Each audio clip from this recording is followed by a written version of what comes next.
I'm just going to quickly review my number one movie, The Brutalist. Saw this a few weeks ago.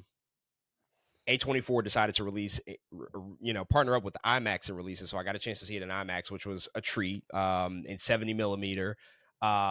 This is it's a pretty big movie to talk about. And for most of the year, my movie that was number one when I saw it was Anora. I just felt that was going to obviously be my number one.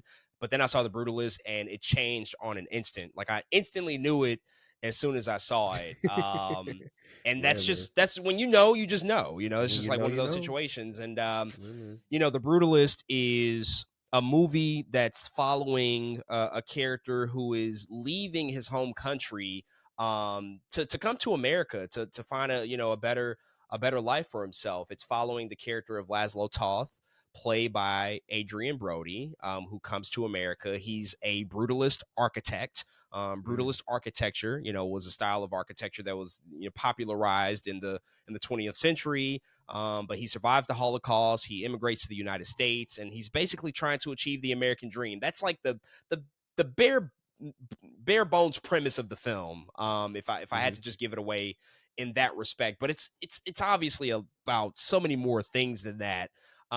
Here's why I love the movie, though.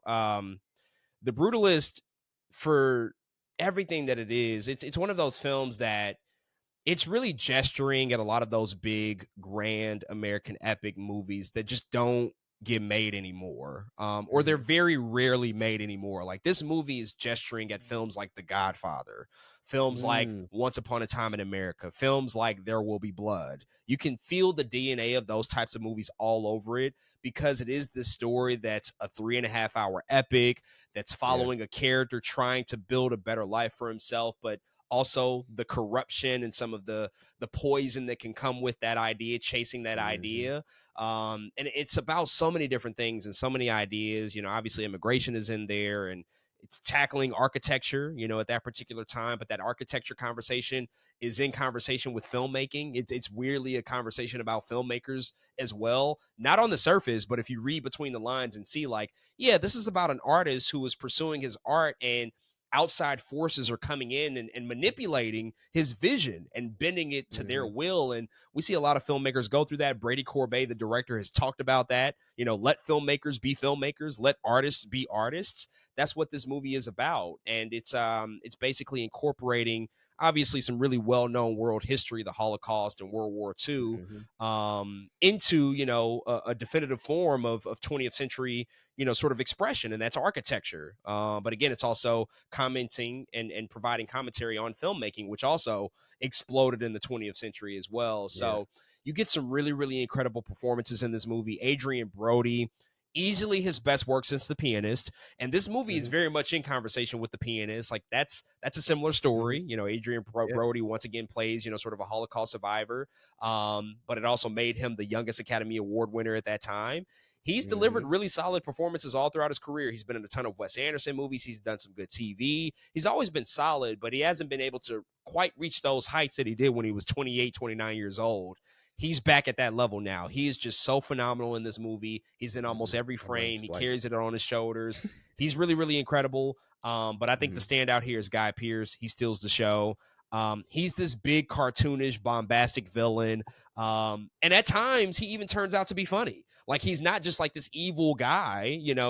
He's very over the top, but he also is like funny, and he provides levity in a movie that is like very heavy and very serious, and maybe even can be read as pretentious, but it's certainly going after that effect and that feeling. He comes in and adds so many different layers and wrinkles to the story, as the foe, as the antagonist, and he's the one that's really the manipulator behind a lot of things that go down. And the last thing that I'll just like quickly mention in totality with The Brutalist is the technical stuff and some of the more, I guess, the more details behind the movie outside of the story and the performances. I don't get how a movie that was made for less than $10 million looks this good, because this movie has a very small budget, less than 10 million, and it looks better than most Hollywood productions, I would say, that were made in the last 5 to 7 years, easily.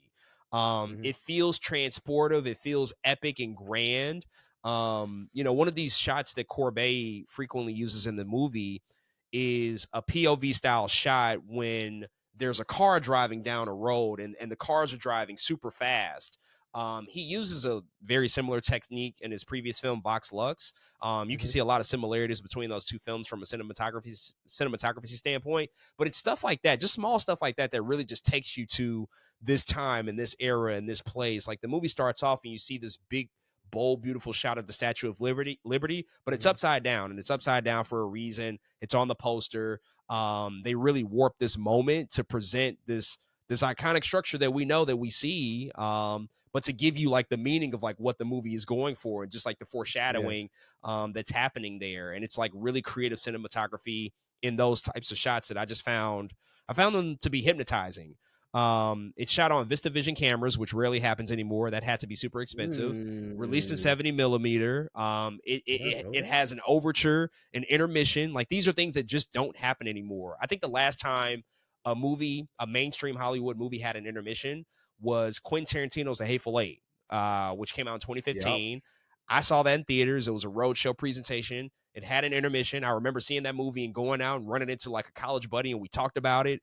It was a great time. And The Brutalist has a built-in 15-minute intermission. It's 3.5 hours, and I thought it was phenomenal. More long movies should probably have intermissions. It's actually really Yeah. useful.